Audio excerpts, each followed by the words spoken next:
Good evening, ladies and gentlemen, and welcome to the Skywalk Podcast. This is the second installment of the podcast, so thank you for tuning in. If you didn't listen to the first episode, I would recommend you go check that one out. Unfortunately, I am solo on this episode, but we will hopefully get my lovely co-host back in soon. Like last time, I will go over the rundown of things, however faster this time, and then we'll jump right into the episode. So, first off, as always, hello! I'm Gavin Moriarty, your host for this podcast. I'm an astrophysics major who hopes to pursue a PhD in the field.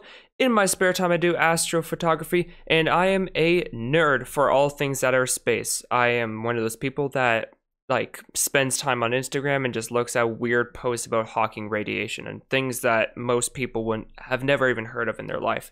Why? I don't know, because apparently for me it's interesting.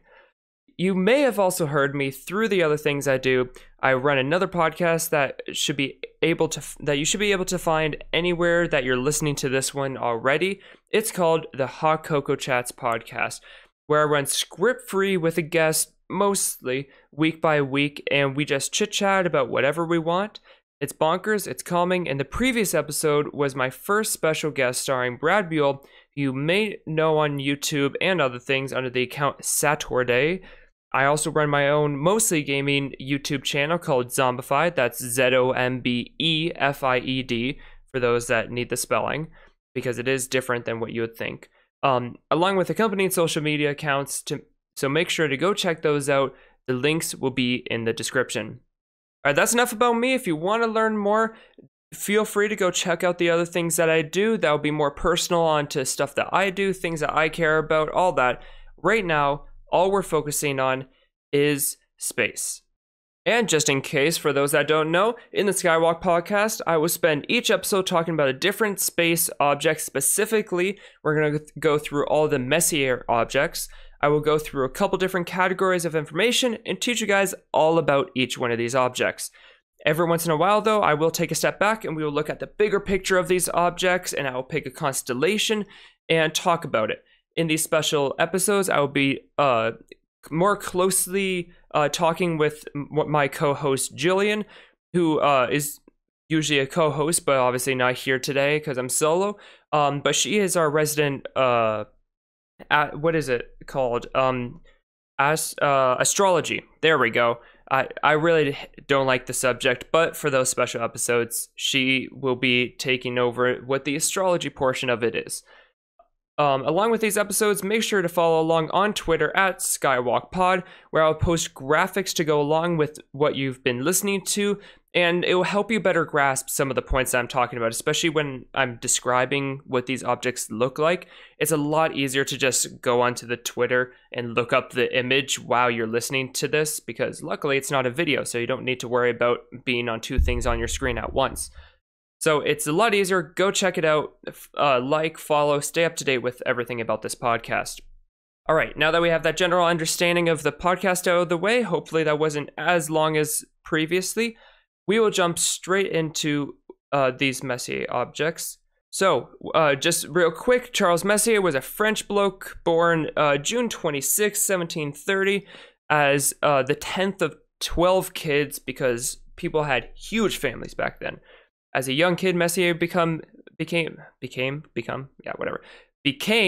fascinated with space objects after a few space events that happened in his town, like one of the greatest comets with 6 tails, all that kind of stuff. Those big things that happened, and he got fascinated at a young age.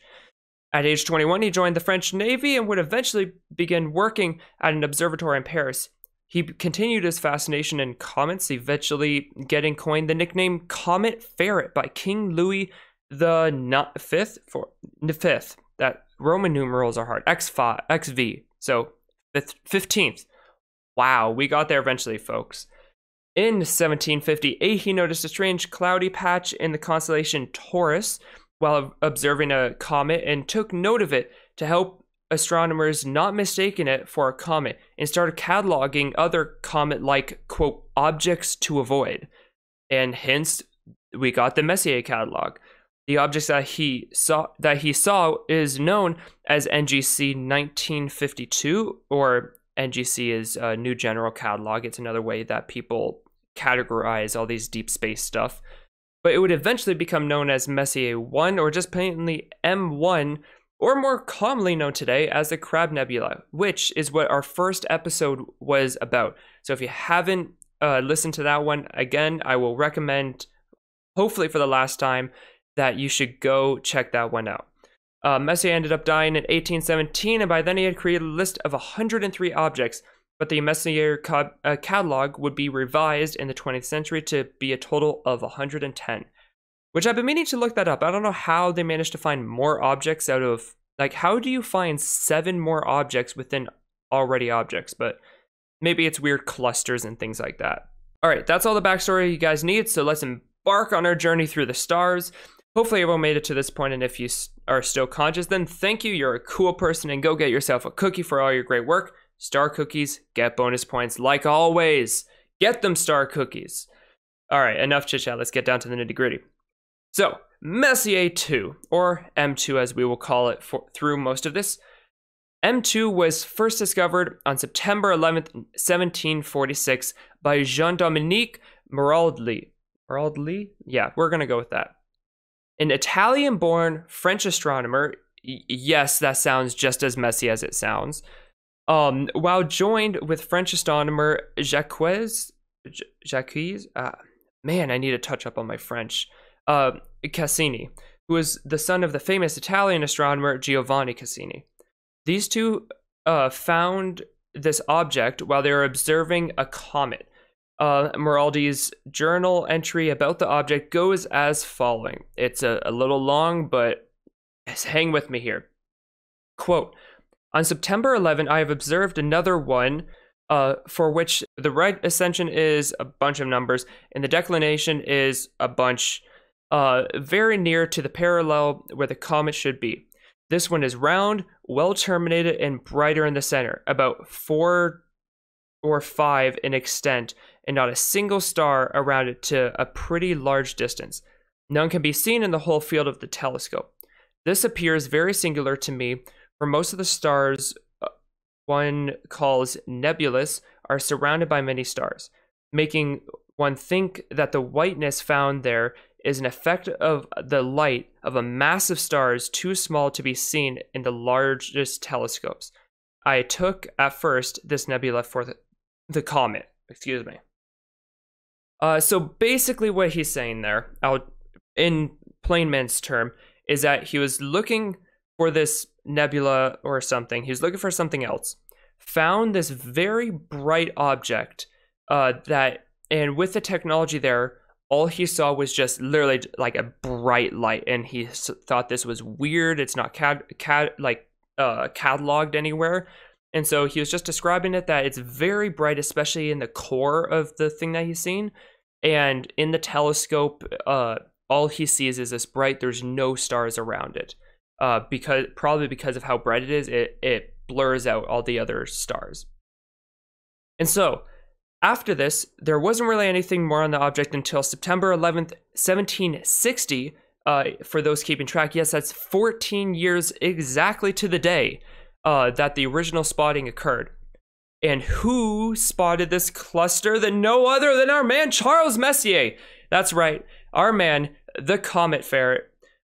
This would be the first globular cluster added to the Messier's catalog. His journal entry goes as follow. Quote, nebula without star in the head of Aquarius. Its center is brilliant and the light surrounding it is round. It resembles the beautiful nebula which is saturated between the head and the bow of Sagittarius, or M22 is what he's referring to. It is seen very well with a telescope of 2 feet, and that would be in focal length, placed below the parallel, same declination as previously referred, of Alpha Aquarii, which is a star in Aquarius. Both of these reports seem, that's end quote there, I'm sorry. Both of these reports seem that with the technology at the time, they could only see a glob of light in the star. And it wasn't until 1783, which is what, 23 years later, when the German-British astronomer, what's with all these people being 2 nationalities? Like German-British, we have Italian-French, I don't know. The German British astronomer William Herschel first started resolving individual stars within the cluster itself. So he was the first one to actually start like pointing out that there's like multiple things within it and not just this giant mass of light. So that's the history for it. It's not anything more crazy than that. But where did this come from? Honestly, we don't I don't really know how to describe it. It's a cluster of stars, so I'm just gonna throw it out at the creation of the universe and the Milky Way itself to really say that that's where this came from, because there's not really anything else that caused this. It's just stars being stars, you know? So here is the description. With a right ascension of 21 hours, 33 minutes, 27.02 seconds, and a declination of -00 degrees, 49 seconds, and 23.7 minutes, and a radius of roughly like 40 to 175 light years. Different sources say different things, and it's also hard depending on if you're talking about just like the bright core or if you're talking about the whole length of it. But from that, you can get a gist of the difference of the core and how far it spreads out. So 40 to 175 light years. M2 can be found just to the right of, I'm going to pronounce these wrong, Satamalik Alpha, given that Aquarius is upright. And if you made a triangle going from Satamalik Alpha, which is sort of like the top head, whatever, because Aquarius is like a bunch of water and fish, I think, even though it's an air sign. So like whatever the top tip of it is, that's Satamalik Alpha. And if you were to go like right from it and go to the next star in the constellation, which is Sadal Sud Beta, which I think also goes by a different name. It might have been that Aquarii star that we mentioned earlier. It might have those might be both the same name. But anyways, the next right star in it, if you went up from that one and right from Satamalik, where those connected, it's basically right there from what I can see. And again, if you're looking at the image on Twitter, you can get a better representation of what I'm trying to explain here. And speaking of Aquarius, well, that's where it is. It's approximately 55,000 light years away inwards of the constellation Aquarius. And again, I'll just quickly go over it because it's the second episode. So just in case, a light year, for those that don't know, is actually it's not even though it has year in the name of it, it is describing distance. So a light year is the distance traveled by light in 1 year. So light travels whatever the speed is. It's freakishly fast. So however far the speed of light is and goes in a year, that's 1 light year. So it's really easy when you think of like the words and how it's made up and that it's distance and not time.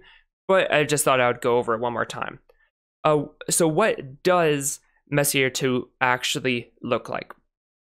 What is like a globular cluster? Some might be asking. Well, once again, if you go check out the images on the Twitter of Skywalk Pod, there's another plug for you. But M2 looks pretty close to how it sounds. It is a giant, magnificent collection of stars in a very small area of the sky. As most things in space are, it is very circularly shaped. Think of it as if you were to drop like water on a table. It would mostly collect where it first hit there. That would be like the center. And then it would kind of like in a circle, like every direction away from it, it would like spread out, you know? And so when you're actually looking at this object, every single one of those dots is a star, which I would recommend looking it up because it is a very pretty object. If you look at the picture that the Hubble created just a few years ago, I think it was after 2010, is a very magnificent, and every single one of those dots is a star. And there's different colors which represent different ages of stars. So you can see white, red, blue, yellow stars. but the center core brightness is mostly white. Speaking of stars, it actually contains roughly 150,000 stars in this cluster, which is a very large number to try to fathom. That's, yeah, if you put that into money, that's like 3 years' pay for some people.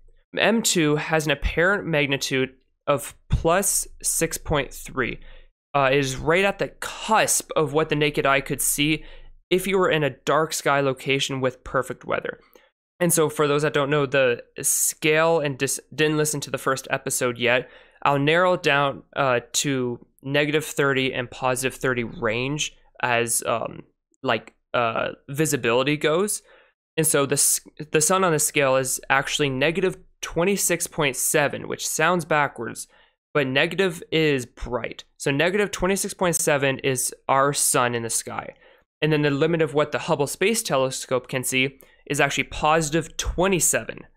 And so a full moon is -12.5. Our naked eye can see to roughly +6. And so that's why this +6.3 is very, very hard to see, but can be done. Binoculars are +10.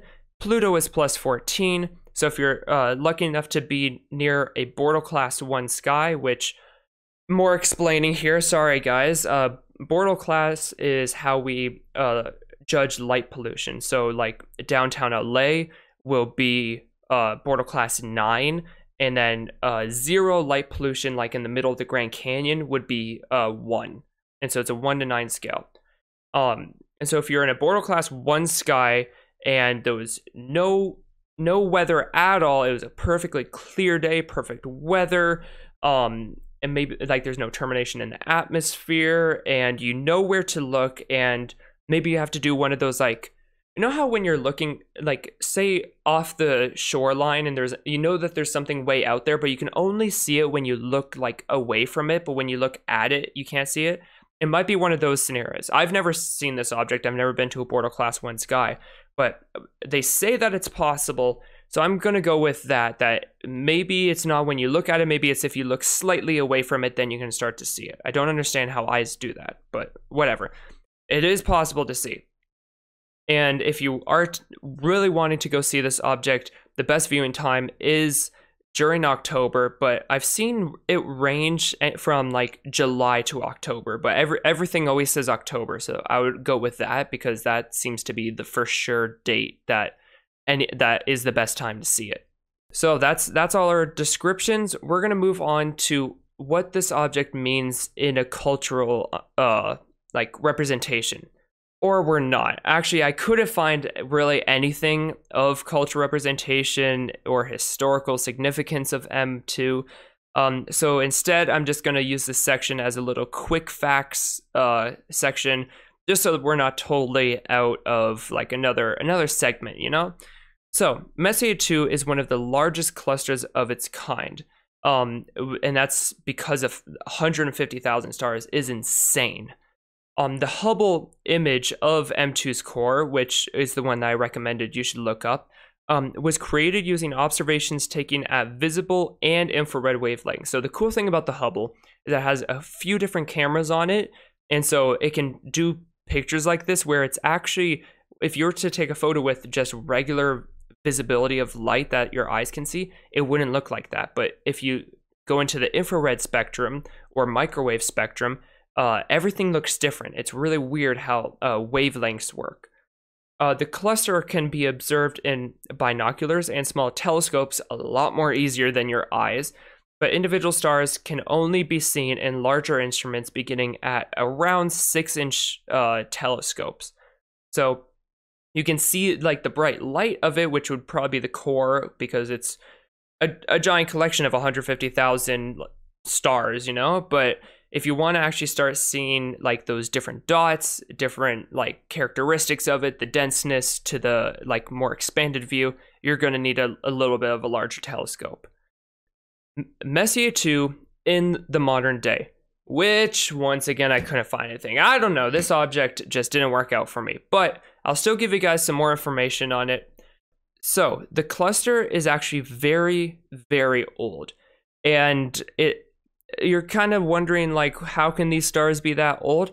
Well, actually, after studying the stars in this cluster, they think that it's roughly 13 billion years old, which sounds insane. It's hard for me to even fathom that. And it's going to be even crazier given the fact that the universe is only 13.8 billion years old. So it's under a billion years from the creation of just everything, which some might listen to that and say a billion years, that's a really long time, blah, blah, blah. Which, yes, admittedly it is if you're comparing it to human lifetime. But in the grand scheme of space, once you get off of the Earth, everything is bigger. It's incredible how small we actually are and how much that we can actually see and how much we know. So freakishly small. Like, if you think about, the moon is basically a hop, skip, and a jump away from Earth in the grand scheme of, like, space, and it still takes, it took us 3 days to get there. Things go fast, things are large, things are far away, things are old. And so that's very, very weird. And then I'm going to go one step further. And if you think about that, we estimate that it's 13 billion years old. That means that chances are right now, though, that cluster is not there anymore. Because if you think about how light years work and how we see things, we're actually seeing those stars 13 billion years ago. Let that sink in for a second. We're not seeing those stars now. It's taken that long for the light to get there. So there is a good chance that it's like, because it's already been however millions and billions of years since those stars are where they are right now, most to all of them could be gone. And that's just something to sit on. I didn't mean to send people into an existential crisis. If I do, I apologize. But we just wanted to get a little bit deeper on this episode. And so the reason we need larger instruments to resolve the individual stars of this cluster is due to the distance and age of the cluster and stars within it. Remember, we're talking about stars that are close to the beginning of the universe being created versus our star. And for those, because some people don't know, we do have a star in our solar system. It is called the sun. The sun is actually a star. Just thought I'd clarify that. So our star is only about 4.6 billion years old. So, you know, our sun is kind of a child to these grandparents. Sometimes you will see a blue straggler star, which are main sequence stars in clusters that seem more blue and luminous than stars in the main sequence turn-off points. Now, what does that mean? Honestly, when I looked that up, I didn't know what that meant either, because that's a whole lot of science gibberish that even I don't understand, and I study this stuff. So a turn-off point is just a way of, when you're using an HR chart, which is a whole different thing, but when you're using a certain type of chart, it's ways to see, the turn-off point is when stars are dying and stuff like that, and it's a way for scientists to determine the age of the cluster itself, basing it off of when stars are dying and all that. And so you might see that these certain stars seem bluer and brighter than what they should be. This was noticed by the American astronomer Alan Sandage in 1953 while actually studying M3, which will be our next episode. And so that's just another interesting fact, and I like that one because it's a little bit closer to where we are now. That's only about 70 years ago, not even.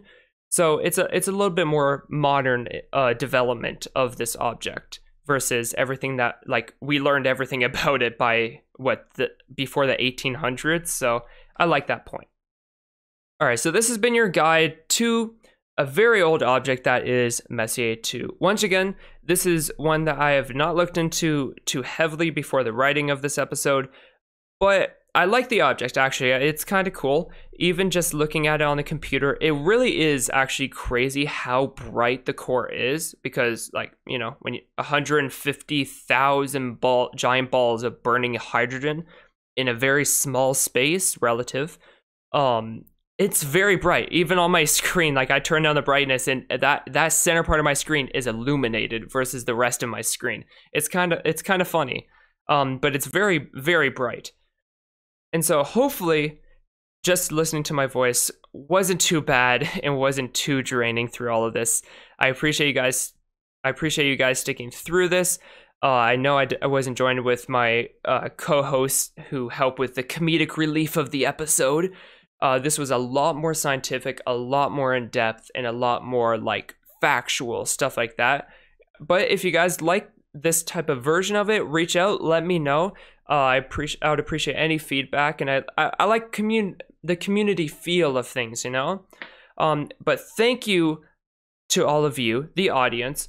For those that stuck through to the end of this, you know, something I haven't talked about in a while has been the Twitter. So once again, but yeah, Skywalk Pod on Twitter. Go check it out. It will help with the images, especially this one. The Crab Nebula last time, a little easier to understand, more colors. It's a nebula, so like there's shape to it. This one is just literally just stars. And also, don't forget to check out the Hot Cocoa Chats podcast in case you just want some unscripted banter. Sometimes it's nice to have in the background when you're working on stuff. I know I listen to other podcasts that are just free, like no scripted and all that kind of stuff. Just people turn on a mic, go have fun. So that's what I wanted to start as well. And lastly, don't forget to check out the YouTube Zombefied so that you can get your fix on gaming and other sort of entertainment goodness. And I will leave with I will leave you guys on one last thing besides. Don't forget to rate 5 stars and all that, comment, all that fun stuff. But I will leave you guys on one last thing. I do have a project that is coming out soon. I've already done the things that I need to do in the back end, and I just need to write and record it. And hopefully, if I get a couple more people, I can actually record a video to go along with it. But I'm very excited. I don't know if I can really say I'm working with some companies, but they've definitely helped me. I have a couple companies that have actually helped me along with the process of this, and it's going to be a really cool podcast / hopefully like actual series on the YouTube channel where you can see my pretty face. All right. Anyways, guys, thank you. I hope you enjoyed it, and I hope you guys have a great day.